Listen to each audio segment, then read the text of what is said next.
High guys, আসসালামু আলাইকুম। Welcome to my another video. It's me Ahona. আজকে আমি তোমাদেরকে একটা ছোট্ট টিপস শেয়ার করব।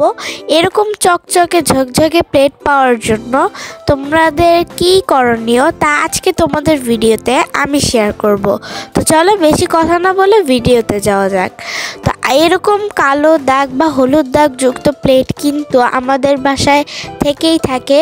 তো তোমরা কিন্তু আমাদের প্লেটটা দেখতেই পাচ্ছ, হালকা হালকা কালো এবং হলুদ দাগ।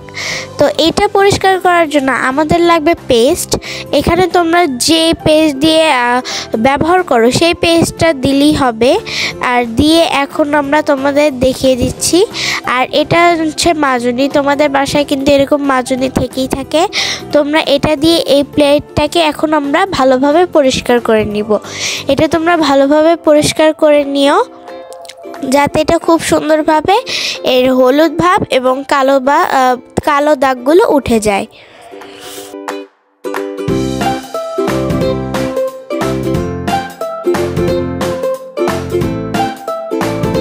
তো প্লেটটাকে কিন্তু আমরা ভালোভাবে ঘষে ঘষে পরিষ্কার করে নিয়েছি। এবার এটাকে ধুয়ে নিচ্ছি।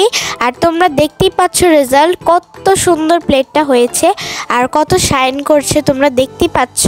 তোমাদের ভিডিওটা ভালো লাগলে অবশ্যই লাইক আর আমার চ্যানেলটাকে সাবস্ক্রাইব করো। আর তোমার ফ্রেন্ডের কাছে টিপসটা অবশ্যই শেয়ার করবা যাতে তাদেরও এটা অনেক হেল্প হয়।